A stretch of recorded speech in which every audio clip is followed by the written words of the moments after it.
प्रदेश में मानसून के दस्तक देने के साथ ही नेशनल डिजास्टर रिस्पांस फोर्स भी अलर्ट हो गई है।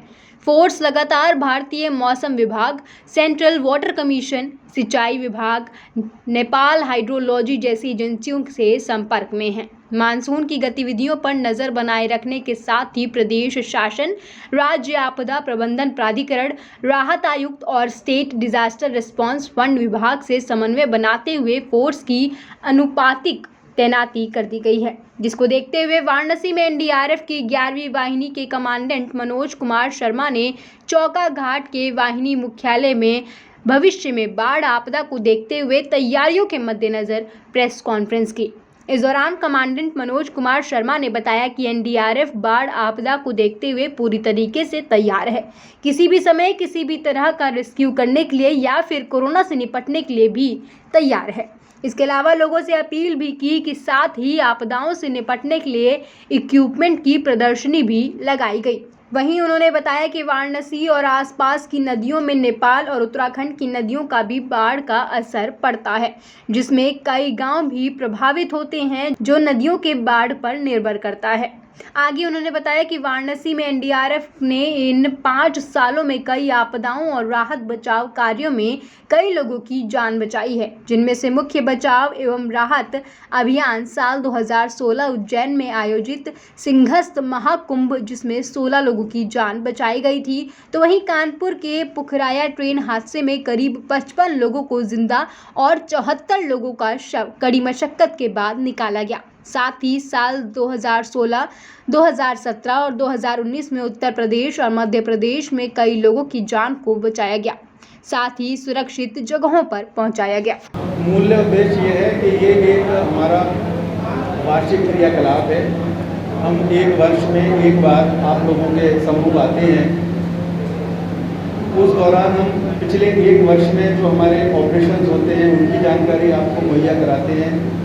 जो हमने पिछले वर्षों में ऑपरेशन हुए हैं उसमें हमारे जो लेसन लर्न हैं उनके आधार पर जो हमने अपनी ट्रेनिंग इम्प्रूव किया है और हमारी जो तैयारी है उसके मद्देनज़र रखते हुए हम समाज को, प्रशासन को ये बताते हैं कि हम किसी भी तरीके की दुर्घटना से बचने के लिए, बचाव करने के लिए हम पूरी तरह सक्षम हैं। और आप एनडीआरएफ में विश्वास रखिए।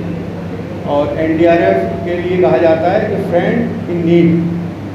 तो हम आपके माध्यम से बताना चाहते हैं कि एनडीआरएफ एक सेवियर रेस्क्यूअर फोर्स है और किसी भी तरीके की आवश्यकता होगी तो हम आपके साथ हैं। सर, संभावित जो मानसून है चल रहा है, संभावित बाढ़ को लेकर एनडीआरएफ की क्या इस बार की तैयारी है कि कुल कितनी टीमें और कितने जनपदों को तय करेगा एनडीआरएफ बनारस से?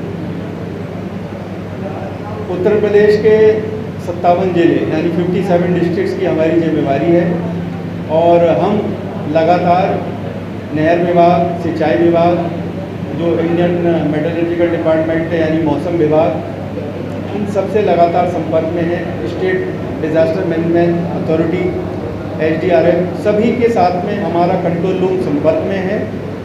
और कहीं भी किसी तरीके की इस तरीके की अगर आशंका बनेगी बाढ़ की तो हम तुरंत वहाँ पर प्रशासन के सहयोग से, प्रशासन की जानकारी से हम तुरंत अपने आप को वहाँ पर पहुँचाएंगे और मदद देंगे।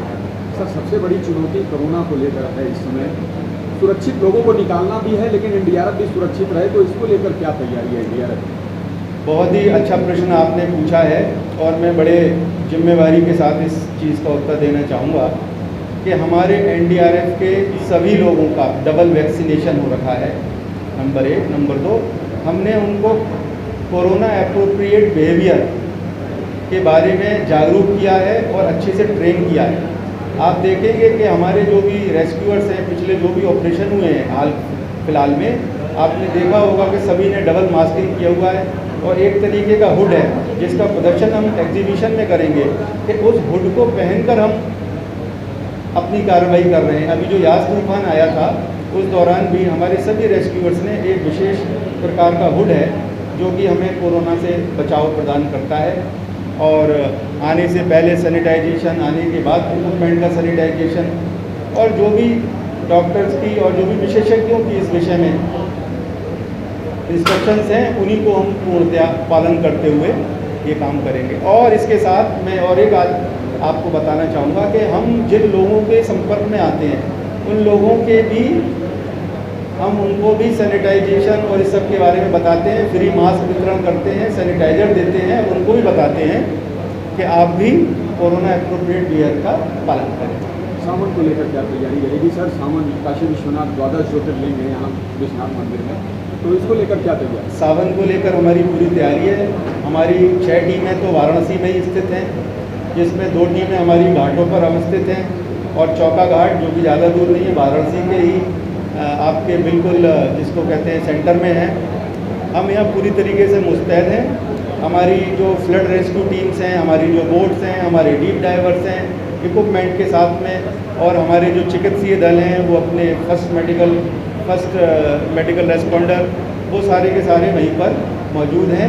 और हम काशी विश्वनाथ प्रशासन और नगर प्रशासन दोनों के संपर्क में हैं और हम आपको विश्वास दिलाना चाहते हैं कि एनडीआरएफ किसी भी तरीके की, पहली बात तो ऐसा कुछ होगा नहीं, अगर होगा तो हम पूरी तरीके से अच्छे तरीके से अंजाम देंगे। लोगों से क्या अपील रहेगी सर? लोगों से हमारी यही अपील है कि जो भी प्रशासन के समय समय पर निर्देश होते हैं, चिकित्सा विभाग के समय समय पर निर्देश होते हैं, उनका पालन करें।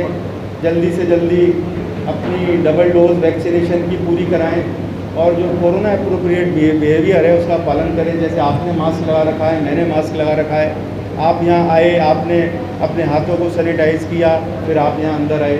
हमने आपकी सीटिंग अरेंजमेंट का भी इस तरीके से व्यवस्था करी कि एक दूरी बनी रहे।